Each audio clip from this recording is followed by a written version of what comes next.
Warning. You are now tuned in to 7 Mile Radio. Production. 7 Mile Radio.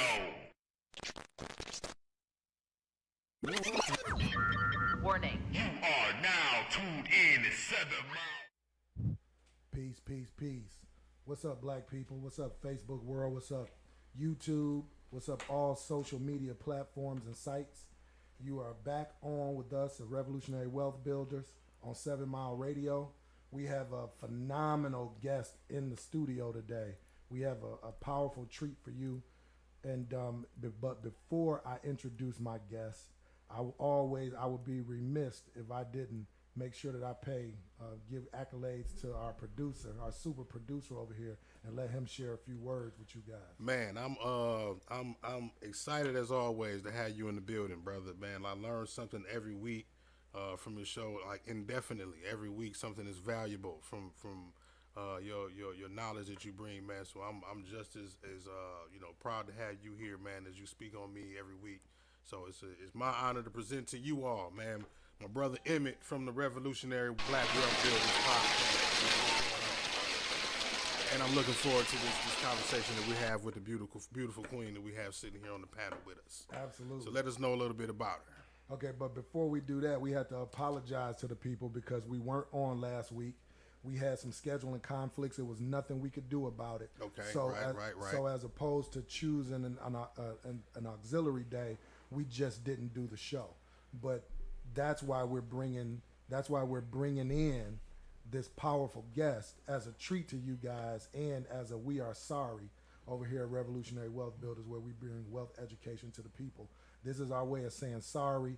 Our guest has some powerful information and a vast array of knowledge on all things the mind, body, and spirit.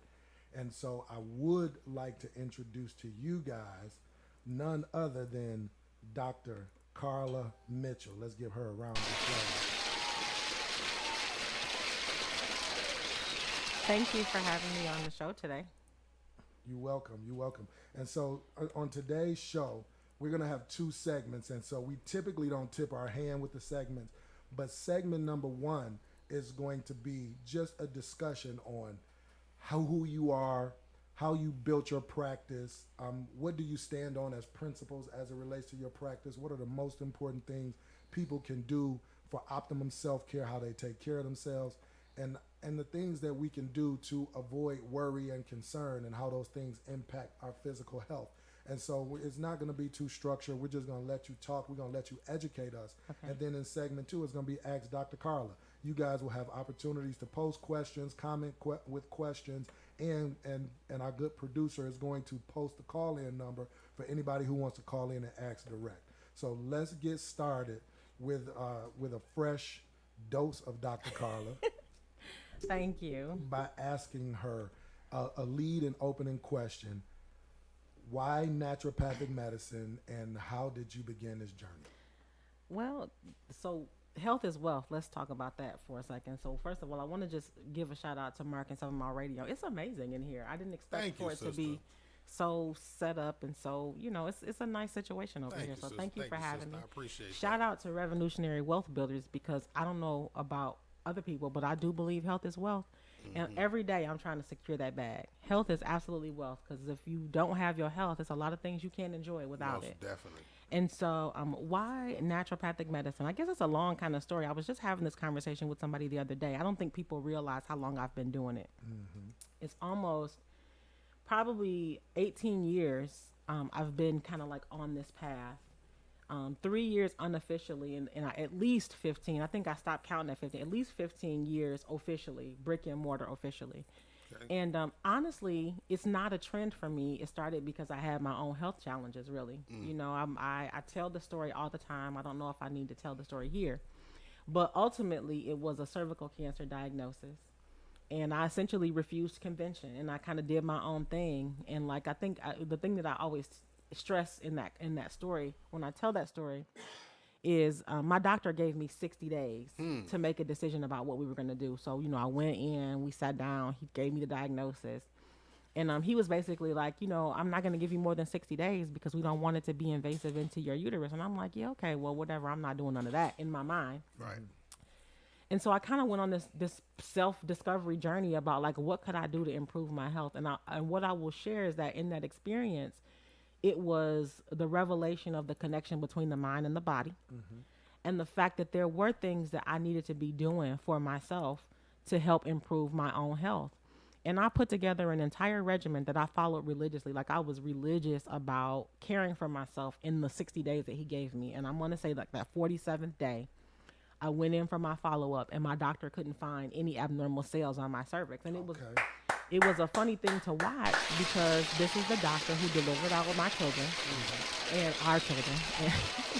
And my chart was super thick. Like, it was like an encyclopedia. And I just watched him thumb through my chart that day. Like, did I get this wrong? And I didn't open my mouth. I didn't say anything about what I did, but it was the beginning of inquiry for me about what should we be doing other than what people tell us, and why do we put so much faith in medicine? Traditional medicine. Now, let me ask you a question. Yeah. So after this cervical cancer diagnosis, did you have any children after that? Yes, I did. So Okay. at that time, they told me there was all these things that could go wrong as a result of it. And I did have a procedure, because obviously they had to biopsy the tissue, right? Which was a whole nother thing. And so we weren't expecting to have more children after that. We weren't trying not to, but we weren't trying either. And as God would have it, we did. I ended up getting pregnant. And this was like the third experience in this journey where God was trying to send me a message about car parts ain't it. I don't know if people know this about me, but my background is business, and I worked in automotive. So car parts ain't it. God was telling me over and over again, I don't want you selling car parts. I don't want you managing the book. And when I tell you I was in automotive killing it, like, you couldn't tell me anything. Thank God for my husband, because I was traveling the world just doing my thing, And getting pregnant with my son was like the culmination of my commitment to this work, because I can't even watch black maternal infant health birth stories without welling up in tears, because my son's birth, both of us were to die. That's what I'm gonna say. That's the extent that I'm gonna say. It was such a traumatic delivery for both of us. I hemorrhaged. He was doggone near born dead, and all because of the procedure that I got in the discovery of my cervical cancer diagnosis. Like, I didn't go into labor on time, and when I did, it was so much scar. It was just like a mess. Right. But that experience was the culmination, and even his recovery and all the things that they said would be wrong with him, that was God's spirit, whatever the God is of your faith, was telling me, okay, I got an assignment for you. And that assignment is the work that I do today. So, was there anybody by your side during all yeah, this? it was. Because I can only imagine how someone would need somebody in those moments. I have a dude on my team. Okay. That is the anchor. He Okay, is the. talk I about tell people he is the king of my heart and home, and I couldn't do it without him. We got a story. That's a story that's gonna come out at some point, I guess. But absolutely, my husband was there the whole time. We really suffered through those experiences. And so to summarize it, the first experience, or the first message I got that automotive was not my job, was my dad. The experience of my dad and having to explore drug-free options for pain management. That was the first. That preceded my cancer diagnosis by about a year or two. Okay. Then the cancer diagnosis, and then a year later, my son and our traumatic delivery. Those three experiences was like, and they say confirmation comes in threes. I don't care what faith you practice or whatever.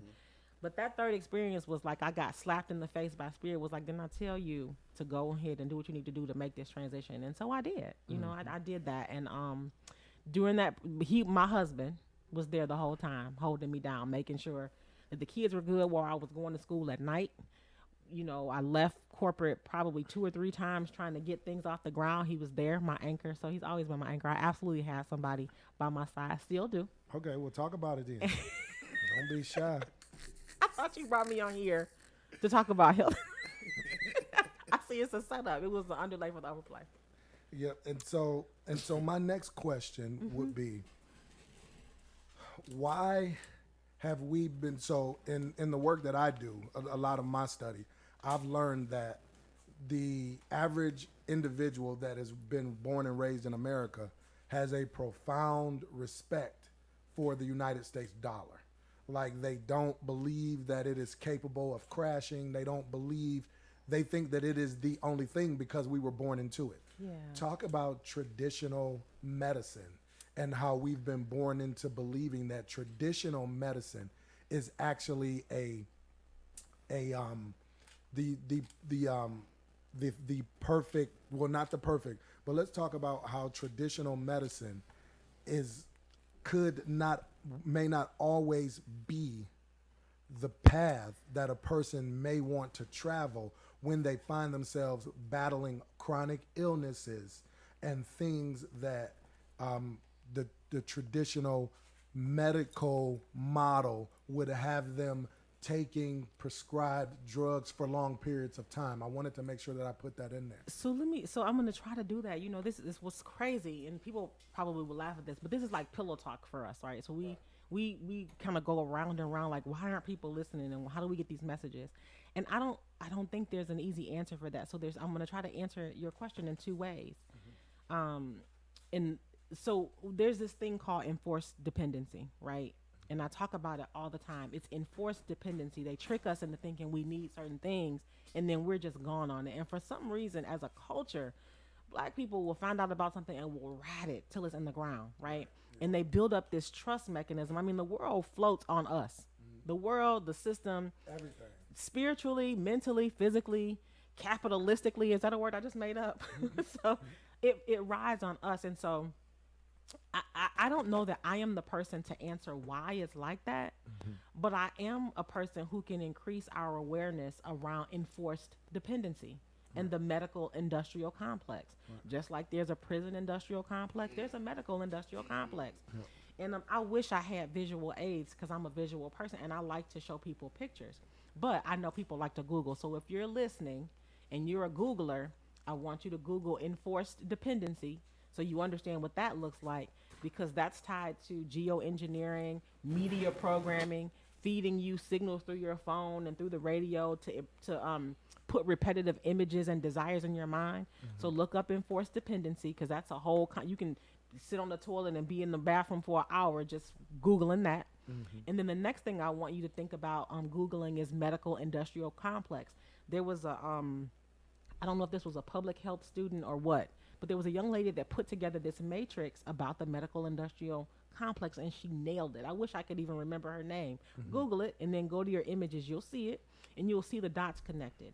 So in terms of the first part of your question, like, why do people believe in medicine and all of that so much? I think it has a lot to do with those concepts. And also, we live in a very individualistic society where we don't look at connecting the dots. So we think that health is one thing, and then food is another thing, and then looking good is another thing, when all of those things are truly connected. Absolutely. And so the way we occupy each one of those silos is just the way we occupy them. And so we think about our health in the same way as a commodity. We think about our food as a commodity. We don't think about the key thing, which is self-sufficiency and depending on ourselves.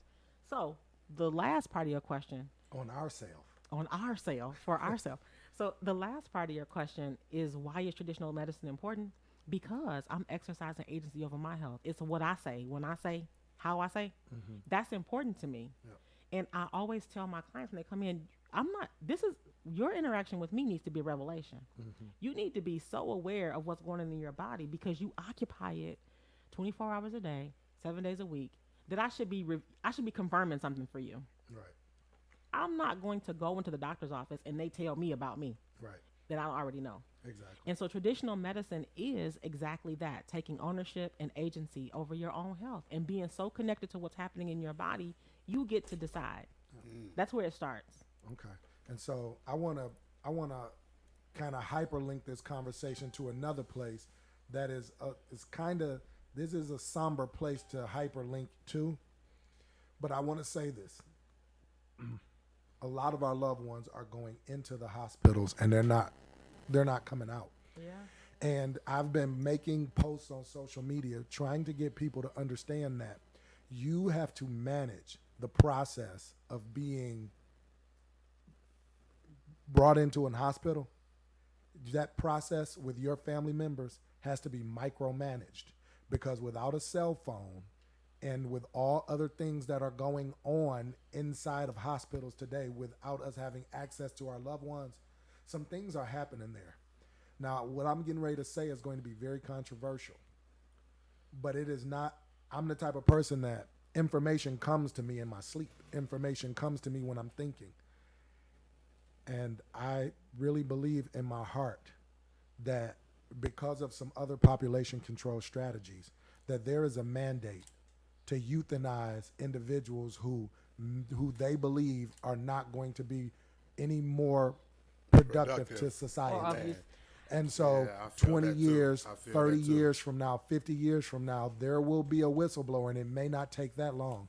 And they will say, we received mandates from it could be any organization with 3 letters that you want to choose, that there are specific chiefs of staff who sent information to their subordinates where they said, push this button or turn this valve and don't ask any questions. And people are going to come to understand, nurses and doctors alike, that they were euthanizing people in the hospital. You're not wrong, honey. You're not wrong, Emmett. You're not wrong. You're not wrong, and it's unfortunate. That hurts me. I just want to say this. It hurts me because I've seen so many people go into the hospital, but we've also drug people out of the hospital. We've also had family members that we made come out of the hospital because we knew that they were in danger being there. So you're not wrong. And what's sad is it shouldn't take 50 years for a whistleblower, because they don't hide what they do, you know? Yep. It's so funny because I do this all the time. We're similar in that we get revelations in our sleep or whatever. We get messages. And so, you know, and I'll get some information downloaded to me and I'll post it, like about what they're doing and how they're preempting these strategies, these population control strategies.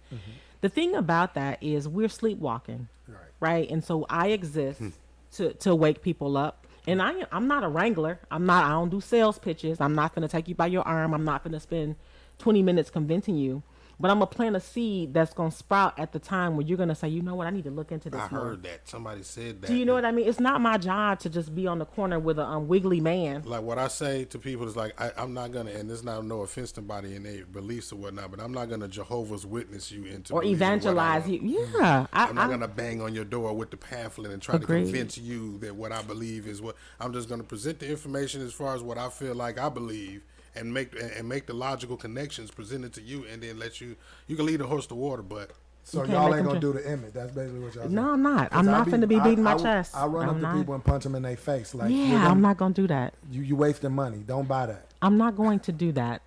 That's not my because job. then That's you're gonna get the exhausting. people. Who are you to tell me what to do with my money? You know what I mean? You know what else I'm not going to do? Because now you got to prove it to them. Now, Emmett, you got to pull a stack of money out of your pocket to prove that that what you said worked. Right. Well, Right? but look, I'm gonna say this, and I'm gonna let you finish your thought, Dr. Karla. How I do it is how I do it, and I don't really like my approach per se. It's so frustrating to see my people struggle from suffer You do it out from a of lack of passion and knowledge. love. You don't do it out of just Sergeant Slaughter. So my passion takes over, and I'm not in control. It's because funny that you said Sergeant Slaughterous. I want my people to win so bad Yeah. that sometimes I lose control of my ability to be in control of myself. And so, no, we are constantly reminded that you cannot want something for somebody more than they want it for themselves. Right, for sure. Hello. I know. And the other thing I was going to say, I'm not going to argue with somebody. Like, I'm not going to argue. I'm going to even the biggest example of that is like vaccinations. You know, I'm an anti-vaxxer. I didn't vax before COVID, and this is not a thing for me. And but if you did, I'm gonna love you the same. You know, it's like it's not. We live in a society where it's my way, your way, right, wrong. Who's right? It's not about If you that. don't for agree me. with me, then you're wrong, and I have to disassociate myself with Yeah, you because that's we not have a what this difference is. of opinion. That's not what this is. And guess what? We can't agree to disagree. Like, it's either my way or no way with everybody on everything. And for me, because I know what I know, I'm going to still be here with you to help you with the aftermath. Absolutely. You know what I mean? And so it is what it is. So anyway, it's just a challenge because we cannot want more for others than they want for themselves. And so we just, We just have to keep sharing the information. Absolutely. Yeah. So let's do this now. Let's find out where different mental challenges settle in the body. Sure. And how they manifest themselves through illness. Let's talk about that. Yeah, so there's a couple of thought theories that we can go in. The one that I personally subscribe to in my work, in my practice, in my personal life is the traditional Chinese medicine theories about where we store emotions in our body, right? So now, I mean, there's so many ways to approach this. Everybody is, most everyone is operating in flight, or fight, I should say fight. People are out here, they got 10 jobs, or they're trying to make, as it relates to our people, right? We don't have all the creature comforts that other cultures have because we got to get it out the mud all the time. Right, for sure. All the time. And so a lot of us, I think this conversation starts where I had with like the difference between sleep and rest. Let's just start there. So we go to bed at night, and we laying in the bed. Many of us are sleeping 4 to 8 hours, let's say that. But you wake up not realizing you haven't had any rest. There's a distinct difference between sleep and rest. So that's one dimension. The second dimension is the burden on our thoughts and our mind. Right. So there's the burden of worry because we got to, hit all our marks, check all our boxes that day. Then there's the burden of technology. We're taking in more information and at a faster rate than our brain can actually assimilate because one, we're tired and stressed out. Two, we're not eating healthy. Three, we're adding substances, whether it's alcohol or pills or weed or whatever people do. So we're operating with a deficit, but we're putting all this stress on our body. And generally, what traditional Chinese medicine teaches is that, like, say, and we bad, we got trauma. Everybody got childhood trauma, and we carrying grudges and unforgiveness. And so all this stuff is kind of like piled up. Meanwhile, we're still functioning every day, operating on fumes. And in reality, anger is stored in the liver. Okay. Worry stored in the spleen. Grief stored in the lung and some parts of the heart. Sadness and grief stored in the lungs and the heart. And then fear, which we occupy. We are in a constant state of fear. Police pulling us over, somebody robbed, whatever is the source of our fear. Most Black people in the hood live in this constant state of fear, whether they acknowledge it or not. Stored in the kidney. So that undercurrent is always there because most of us are ill-equipped to manage it. We just survive. We out here, we gonna do what we gotta do. Black women especially, the superwomen complex. We just repress everything and set it aside. Like, I gotta take care of my kids. I gotta go to school. I gotta do all these things. Complex. I've never heard that. Whether they acknowledge it or not, it's a thing because we just gotta do what we gotta do. And there's so many influences on why it's that way. But really, we are occupying these spaces in a deficit, and this stuff is in our body. And what I tell people, all of my clients, I say, emotions, whether you acknowledge them or not, are like a gnat eating an elephant. A gnat cannot eat an elephant in one bite. But if it stands still long enough and just keep eating at it, one day the elephant looks behind and half of it's gone. Because it's constant and consistent in trying to eat the elephant. So emotions are the same way. If you don't have a regular practice for acknowledging them, honoring them, and processing them, they're eating you away from the inside out. And it does compromise function. As above, so below. In heaven, as it is in earth. The ether is a thing. I don't care what your faith is.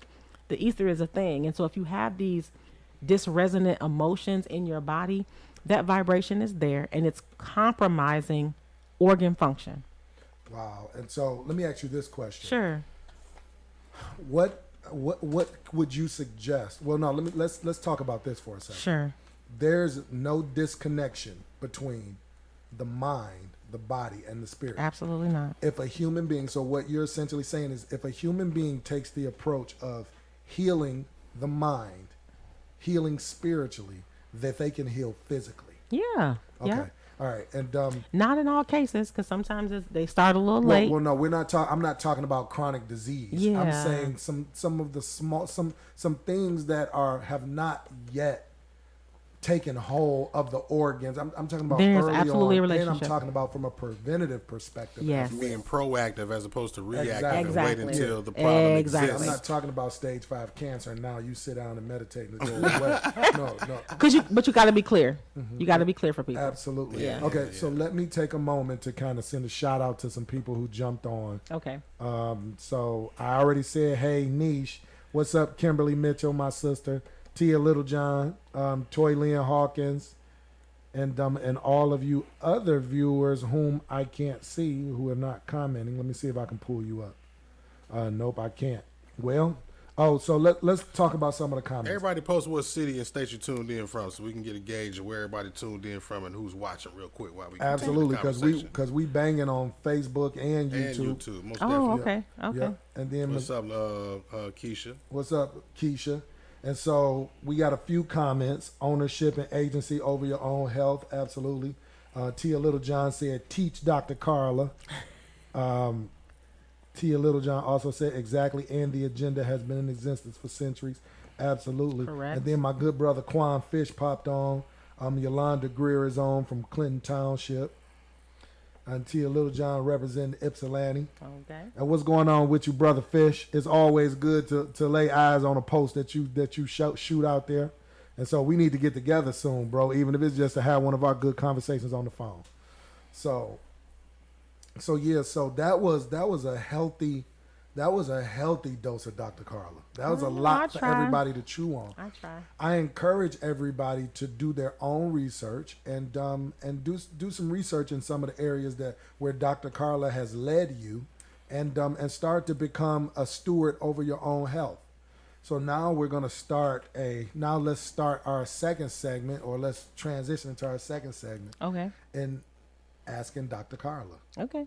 And so this is the segment where anybody on YouTube, Facebook, you guys can post a question, and I have a few questions myself, and As well as do I. Yep. And we can start with in studio questions, and then when we see questions that you guys may have, please post them, and then we'll forward them to Karla, and she'll give us her best. She'll give us either her best guess or her expert opinion. Okay. Right. And so my first question is,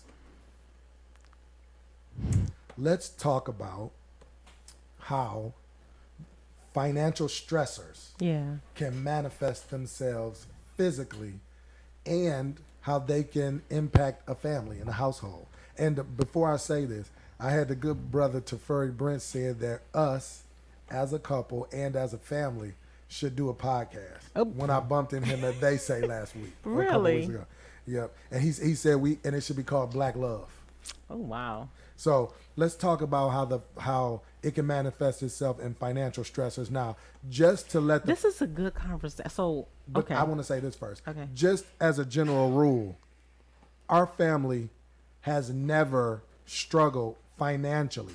We have been in situations where, based on our own expectations, we weren't meeting our own financial expectations. Sure. But typically, since we have teamed up, there's never been a time where we said, well, how are we going to pay a bill, or how are we going to eat? Like, that has never happened.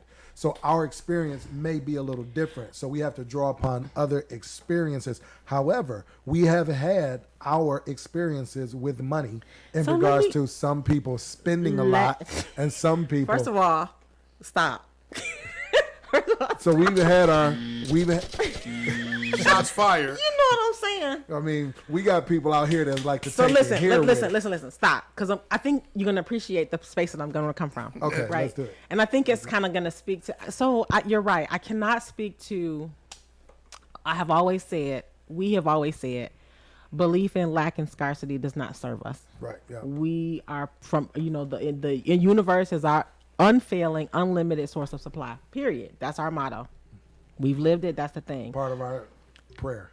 Yep. And so, but having said that, I think that we've had some unique financial challenges in terms of expectations like you've described. And so I'm going to come from this. I don't have a toolkit, but I got some advice because I have friends who are in marriages that have money issues. But talk about how it impact health too. I will. So I think you talked about expectations, first of all. You talked about expectations. And I think that people place unrealistic expectations on themselves in terms of what financial success looks like, right? And so redefine, and I'm not going to define that for anybody. I'm not even going to share how we define it, but I think that people need to look at what that looks like, because a large part of that is setting an expectation, not meeting it, and then experiencing stress. It's one thing if you cannot pay your bills, But if you're a working person and can't pay your bills, then you're not really examining whether or not you're living within your means. And that's different for different people, right? That's different for different people. Because some people really are working hard and still can't do it. Right. That's another discussion. But let's just say all things are equal. You got a job, you have a roof over your head, and you're complaining about, stuff being too high or whatever. I think people really need to examine needs versus wants. Because if you think about what you really need, the majority of that stuff is in abundance. People are out here doing great work to make sure that the needs of the community are met. I mean, I could ramble off a whole list of people that are doing food work, water work, basic needs, clothes work, pantry work. I mean, I work with partnering organization that just gives away food. So examining needs versus wants. But when you have this unrealistic expectation of what lifestyle needs to look like, most of which is influenced by social media, whole other conversation, you start to create this place of lack in your mind. Yep. And people don't understand that wanting is sending a message to the universe that you're lacking. And so you're going to get more of that. That I can't explain that today, but just trust me on that. Always wanting something is a lack vibration. Instead of expressing gratitude for what you actually have so you can attract more of it. Y'all deal with that. Get that together. Drop that bomb. Get that together. So I want this. I don't have this. I want. You're just sending a message like more want, more lack, can't get enough. Yeah. But if you're like, you know what? I got this. I love it. I'm so happy with this little bit of what I got. Guess what? You're sending the message. Well, I'm going to give you some more. That's how that works. I don't care who your spiritual guru is or what your faith is. You have for you're focusing on what you don't have versus what you have. Exactly. So the focus has to be the key. Be glad for what you have, even if it is a little, and take the absolute best care of it. That's the first thing. Because if you don't, you're going to create worry. You're going to create fear. You're going to create stress. The stress response in the body kills. People don't understand that. Like, there's all these autonomic functions in the body that you don't even have to think about that are affected by stress and worry, right? Heart palpitations, shortness of breath, the breathing cycle. When you're stressed out, you're not deep breathing. Right. You're not taking long, deep breaths. When you're not taking long, deep breaths, your brain is not getting enough oxygen. When your brain is not getting enough oxygen, it can't fire off the neurotransmitters. Literally, if you're everybody that's listening right now, check your shoulders. Are your shoulders relaxed or are they by your ears? If they by your ears, you stressed out. You don't even know it. Right. You don't even know that. And that has an effect on your bodies. Ladies, if you operate in a constant state of stress and you worried about your midsection, well, guess what? Stress produces cortisol. Cortisol makes it hard to lose belly fat. So you're walking around here with this distended belly and all these other things that are going on because you're stressed out. Find peace of mind. Yeah. That's powerful. Yeah. That's powerful. And so I was at Dick's Sporting Goods getting my son some cleats, and we were talking about some things. And he basically acknowledged that this is what he said to me. He said, "Wow, Dad," he said, "I basically get anything I want." And I said, "Yeah, that could be true." And he said, "Well, I don't get everything I want, but I get a lot of things." And he said, then he kind of started to move into this discussion from wants versus needs. And he was like, "But I be needing stuff too, but I don't get all the stuff I be needing." I said, "No, that's not true. You have everything that you need." And so we were in line as we were moving up. It was someone else ear hustling. And I said, the reality is that most of the people that you'll meet in your life, they have more than enough of what they need. Most of the things that we lack are our wants. And this is what I was explaining to my son. And he was sounded like he was confused on his needs and wants. He was exactly because he was getting a pair of cleats. And so, and think about this, one of his teammates didn't have a pair of cleats and was playing in gym shoes. Emmett's cleats were worn down. So a pair of worn down cleats will beat a pair of gym shoes any day in America. For sure. So you don't need cleats. You want a new pair of cleats, and we want you to perform at an optimal level. So if we have discretionary funds to do it, we'll do it. But there is a distinct difference between want and need. And if you can teach your children that at an early age, they will be, you don't want them to be complacent, but you do want them to appreciate the things that they have. And let me just say this. There was nothing more humbling. And when I say wants and needs, I'm talking about people in general have way more than they need. Way more. And there was nothing more humbling for me than the experience of being in Cuba. Wow. I mean, I was so mad at myself. Like, you know how I used to go to Sam's Club? We got 17 tubes of toothpaste, whatever we put up in our pantry, whatever. And I would go to Cuba where they get rations and they only get them when they get them. And they were fine, smiling, laughing, like just a happy group of people. Maybe not so much now, but just in terms of what the space that they occupy in their lives, Yeah. the way that they value, certain professions and things like that. And I'm like, and don't get me wrong, because I don't want to discredit any of the work that activists do. But when I tell you it's different other places in terms of what we have access to and what we can get, our needs and our wants are not okay. Like the way that we understand needs and wants are not okay. Right. And people need to start there. Absolutely. And even in speaking of Cuba, when you talk about rations, it's not just about what they'll give you, it's what you can buy.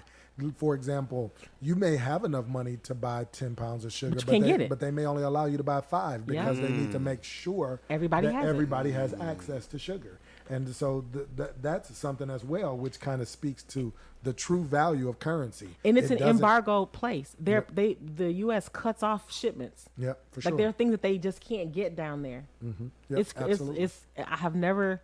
It was so humbling for me to come back and say, you know what, we messed this up. We don't get this right. Right. Absolutely.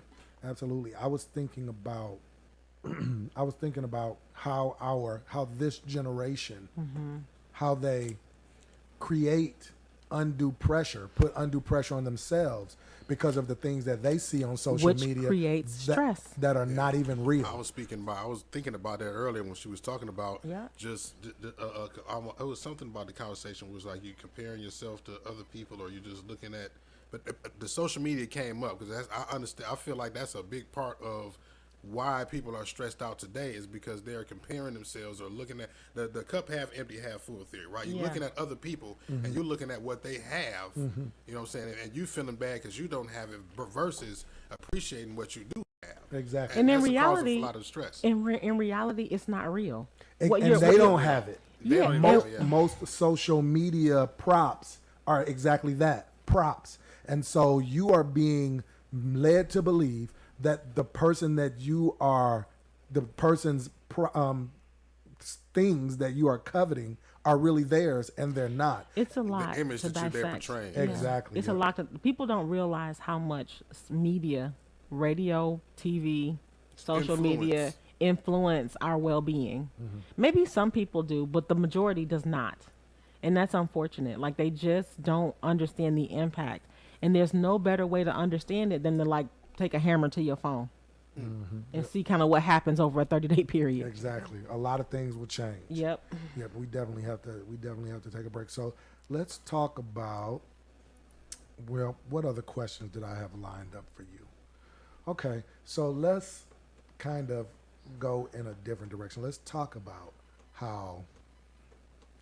cell phone usage. Yeah. Let's talk about, and the reason why I say that is because something that I didn't tell you is somebody that is very close to us that lives in the community that we live in I just found out this morning on the way here, had surgery and to have a tumor removed. And the tumor was on this side. And so let's talk about cell phone usage and the things that are in the cell phone and how they communicate with the satellites and the radiation and how those things could have an impact on our cerebral health. So I can't speak to what's inside the cell phone. That's a little bit, I don't know what's in it, but I'm gonna tell you how I can help. Okay. There's an assessment that I do in my office that shows me the influence of radiation, microwaves, radio waves, red light, blue light, cell phone, and nuclear radiation even, right? Not the red light special. The red light special. And there is an impact. And the way that I explain, the analogy that I use to help my clients understand the impact of waves and radiation on their body is an example of the hidden messages in water. There's a book written by a Japanese guy called The Hidden Messages in Water. It's in it he describes an experience that he did, and he talked about the life form of a water molecule. And in that experience, in that experiment, he basically used sound, to shape molecules. And so when he spoke, he had 10 glasses of water, in this glass of water, he just kept saying, I love you, you're beautiful, whatever. The next one, he's like, you're stupid, I hate you. He just kept doing these play classical music versus rock music, rap, whatever. And then at the end of that experiment, he would take a drop of the water, put it on the slide, and look at the crystallization of the water molecule, right? And in the instances where the vibration or the frequency of the sound was loving and kind and warm, beautiful geometric shapes. Beautiful geometric shapes, like a snowflake. Yep, I'm familiar with this. I seen another experiment similar to that where they were freezing the water as they were playing different types of music, right? A classical music versus a rock and roll music, right? And the form of the ice was yeah. Yep. And so follow me here as we're talking about radiation. And so this experiment basically talked about how water molecules respond to frequency and vibration, right? So that's that. It's a hidden message in water. I think there's a second book now because he continued the experiment. Google. People like to Google. Y'all Google everything else. When Cardi B and Offset arguing to get arrested, go Google the hidden messages in water. So then, so think about that. And we're humans, and we're what, 97% water? We respond the same way to frequency, vibration, and sound. These frequencies that are in the air that we cannot see absolutely have an impact. And the closer they are to your person, the greater the impact. And sometimes it can disrupt the frequency that already exists in your body. So high vibration, low vibration. You sad, you got low vibration. You stress, you got, whatever that frequency is, you have it. It can all be measured on your organs in megahertz or whatever the frequency, hertz or whatever. And so thinking about that, those influences of TV, microwave, radio waves, Wi-Fi signals in your home, wearing a Bluetooth on your ear all the time, or talking on your phone all the time and not having a headset to extend it from your ear, it can disrupt the frequency that's already there and called cell mutation, right? Wow. Or slow energy up, or speed energy up, or send something in a spiral. And therefore, when energy masses are energy slowed down. Right. So if it's disruptive to the energy flow in this area of your body, those tissues are going to mutate in a way that might form a different type of a mass. Got you. Wow.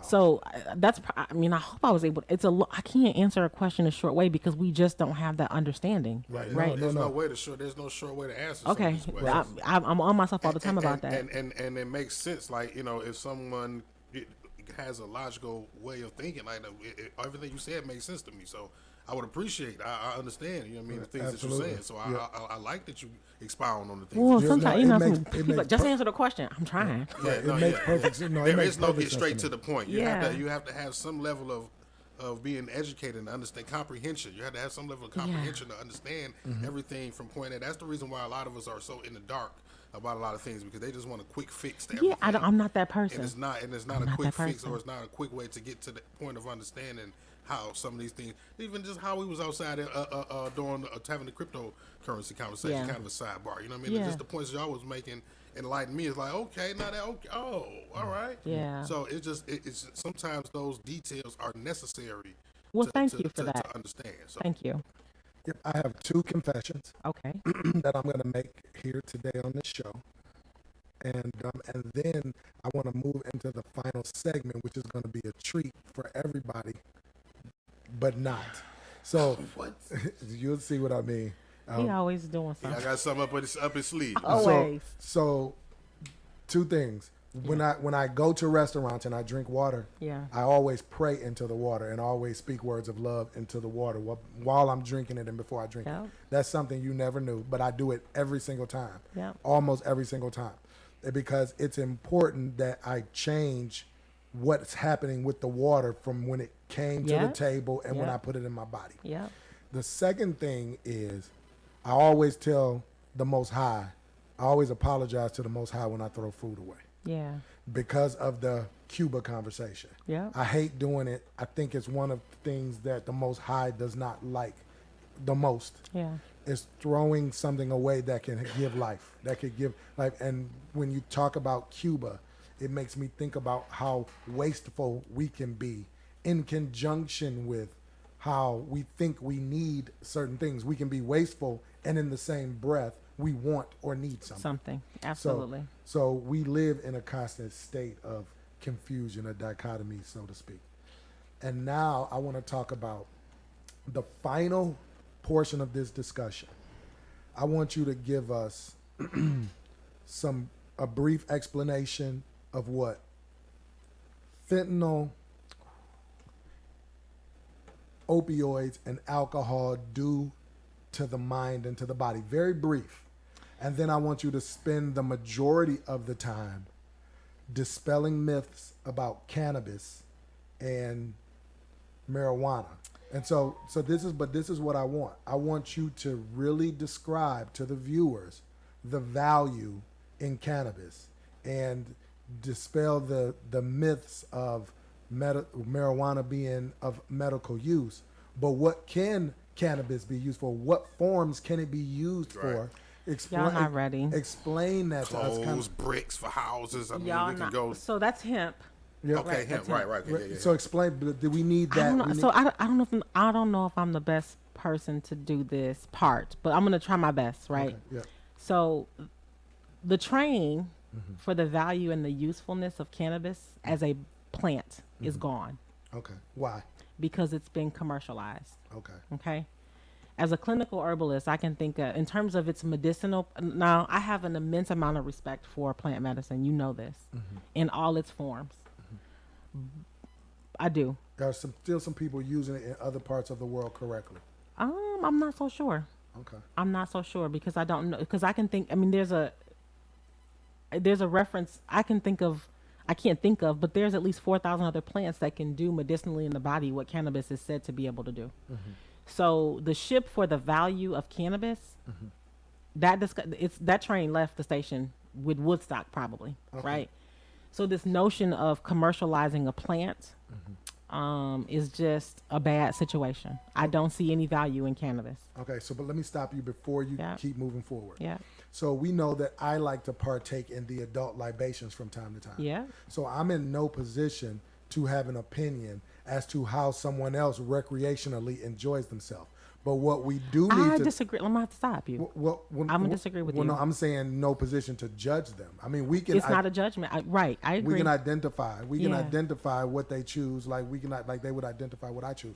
But what we do want to do is make sure that we are, when we leave the show, that we have dispelled some myths. Yeah. So here's the thing. I disagree with you to the extent that my concern is the fact that kids see what they do what they see and not what they say. That's the most important part. And so we're irresponsible in our use of anything. Okay. The second issue I have is that we don't know how to do things in moderation. And we don't understand the difference between dependency and addiction. Okay. Recreation, dependency, and addiction is 3 different things. Okay. Right? Yep. So the fact that you are an adult and you use your discretion to drink or do whatever, like adult libations in moderation, I respect that.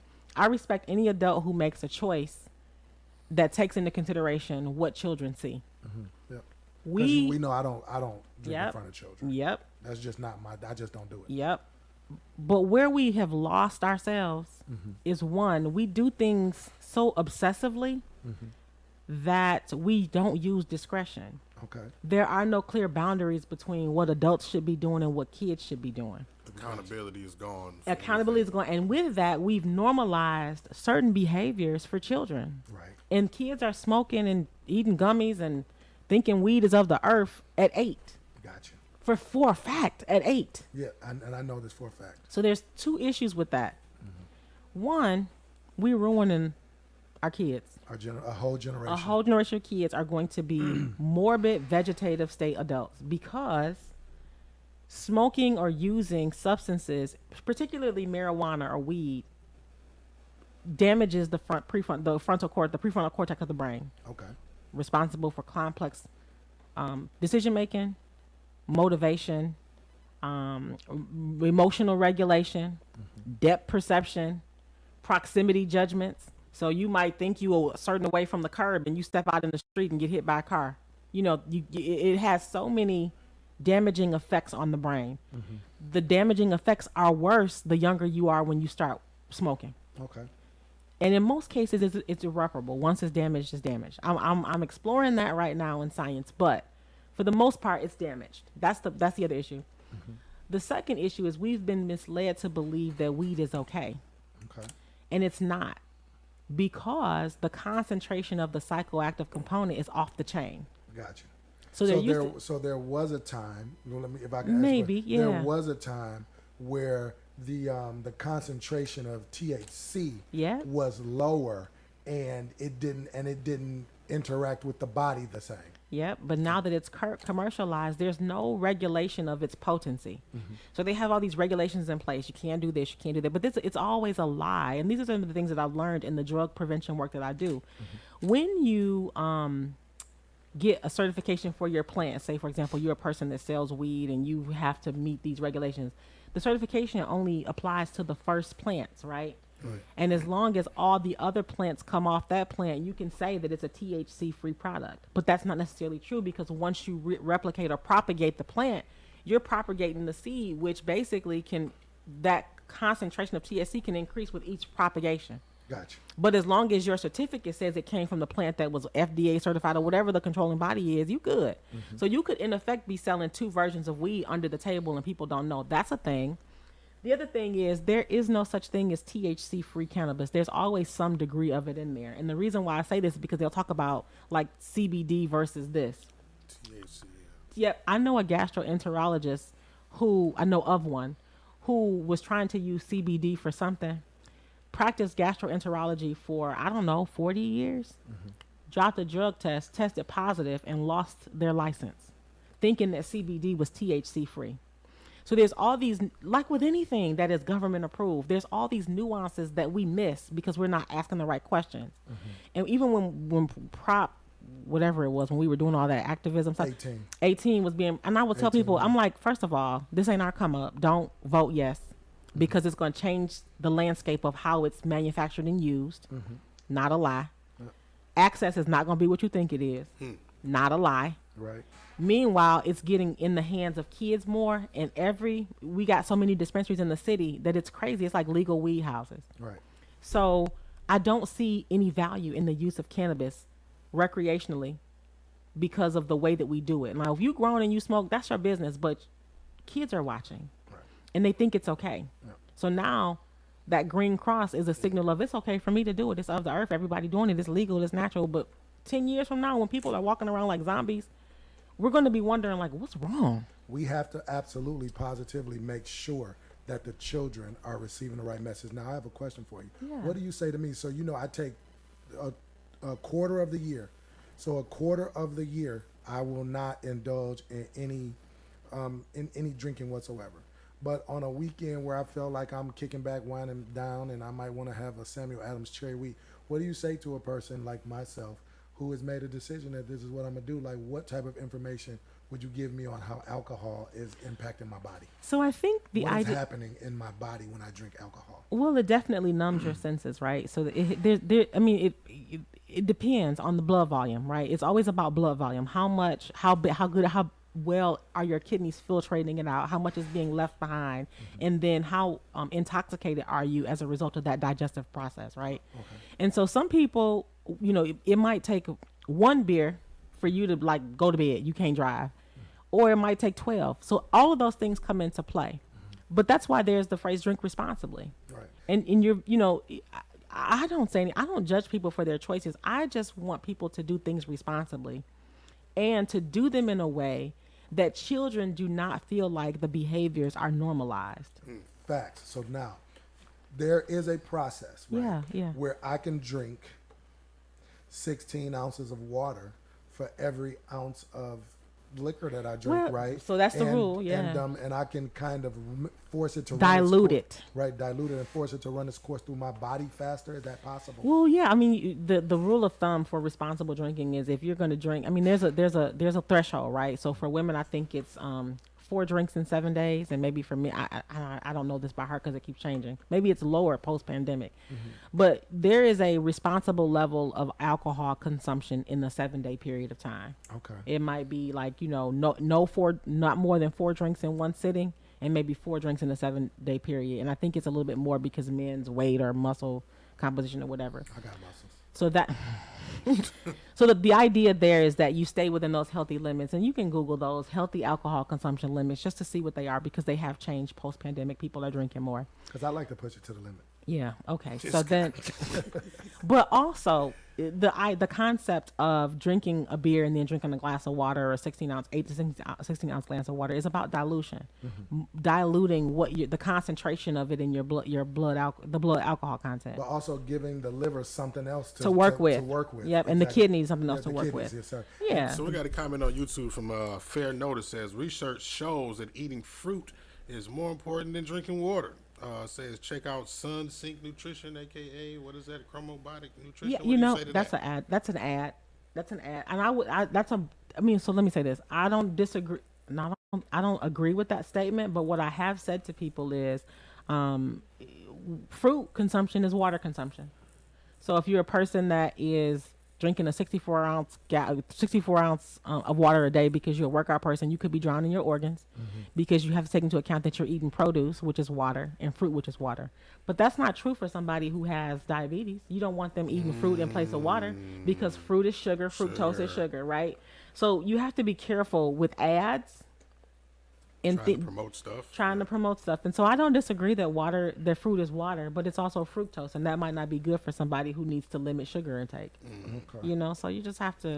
It's always an exception to the rule. You can't Always. make blanket statements and apply them to everybody. Not a especially cookie cutter when it's approach.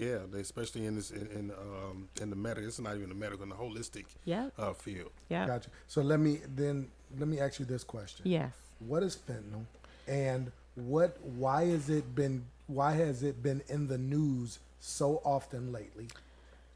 So And what does it do Yeah. to the body? So fentanyl is a synthetic opioid that is really the the black market drug industry's solution to bigger, better, faster, right? So it is a synthetic opioid that's being used to stretch product, but it's also deadly. Traditionally, it is a veterinarian medicine used to tranquilize, big animals, horses, elephants, big animals. That's really what it is. It's a tranquilizer, a sedative. And it's being used to cut product, heroin.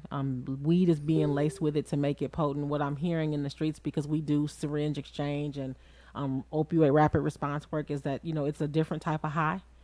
And I think there's this street concept that if you almost die when you high, that's a good dope. And so the proliferation of it in black market drug sales has caused it to be widely used in drug trafficking or whatever. But the problem is it causes an overdose. People are overdosing from it because people don't know the limit, and I think it's maybe like 10 to 20 times more potent than heroin. Okay, so I'm going to share something with you. One of the things that I don't talk about is the 15 and a half years that I spent in a gang and in the street life and selling all of this stuff. I mean, this stuff that we talk about. One of the things that, and when I'm talking about, I sold it all at one point or another, but it depends on whatever the plugs had or whatever was going on at the time or what the people needed, whatever. But the constant and consistent discussion around heroin. When you're cutting heroin, making packs, back in the 70s, it was called mixed jive. They would mix quinine with it. In the 90s, they started, they started to do, as opposed to intravenously, because it made the body look so ugly. After the veins collapsed, they started to do more snorting. And so you can't snort quinine because it will burn up the nasal passages. So you had to use what they call lactose, it's sugar. You'd bake the sugar off of it, and you would put some other things with it. It's a multitude of ways to cut heroin in order to create the effect that people were looking for. But the one thing that would get your spot to bang is if somebody died off of a pack of your heroin. Which is the craziest thing. If somebody died off of a pack of your heroin, they're going to beat the door down, because they would always think it ain't going to be me. It's going to give me what I'm looking for because I'm an experienced user. Yeah, and it's crazy because, part of the work that I do in the nonprofit sector is changing lives and staying sober. And we work with people who have lived experience, so recovering addicts who are now helping other people. And that's some insight that I got. I mean, there's no way for me to know that, but they're honest. They're 100% honest about these experiences. And what's crazy is, kids 16 to 24 they're not snorting heroin or shooting up heroin. Where we're seeing overdoses with them is that people are lacing weed with fentanyl. Okay. Wow. People are lacing weed with fentanyl, so that's the thing. So So we're getting ready to. We're gonna close out the show with a final question. Okay. We talked about worry, anxiety, and the stressors of life, living, Yeah. being African on American soil. Yeah. And we go to prescription drugs to deal with those things. Yeah. We go to black market drugs to deal with those things. Illicit. Give me some things other than Schedule 1 drugs Yeah. that a person can use to calm the body, calm the nerves, and be on the road to mental, physical, and spiritual health. For example, teas, So herbs. I'm gonna take. It's gonna be more simple than that because this is something new that I've been doing in the last 3 years. I call them my pillars of pre-care. Okay, let's go. I don't even want to have a conversation with you if you're not doing these things.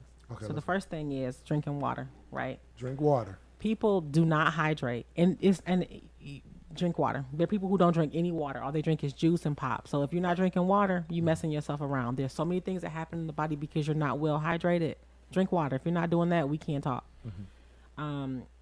Eating something green. Eating green veggies. Nutrition, like if you are wake up in the morning, pancakes, bacon and eggs, then for lunch you have a sandwich and some fries, then for dinner you got a steak. Why you laughing, Mark? Because I mean, I might have been there a time or two. Yeah, and then for dinner you got spaghetti Just eat a green all day. apple or something. Yeah, in green between. apple, green juice, salad, a salad a day. Okay. Salad a day. So that's hydration, nutrition, sleep, for real sleep.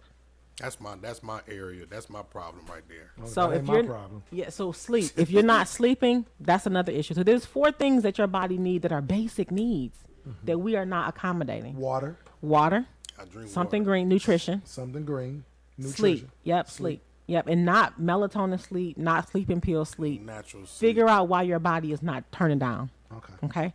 And then the last thing is movement. Movement.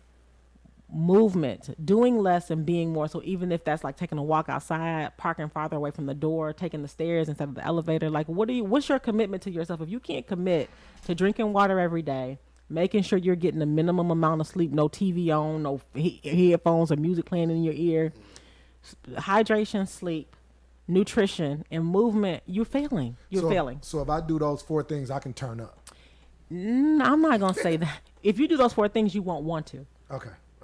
How I was about just that? asking. You get those 4 things down, you won't want to because you will notice a difference in your body chemistry where one, with anything, the more you do of a thing, the more you want of it. I don't care if it's watching TV. I don't care if it's drinking water. I don't care if it's eating Hershey's with almonds. The more you do of anything, the more of it you're going to want to That's do. facts.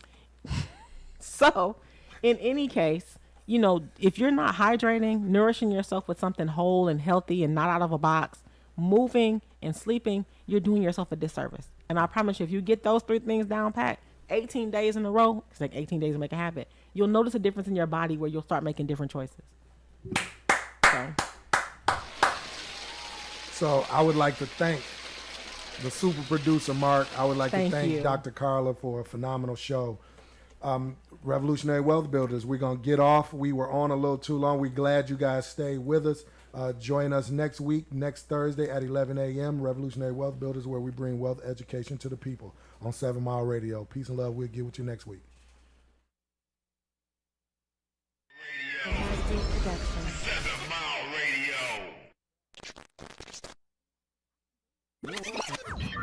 Warning.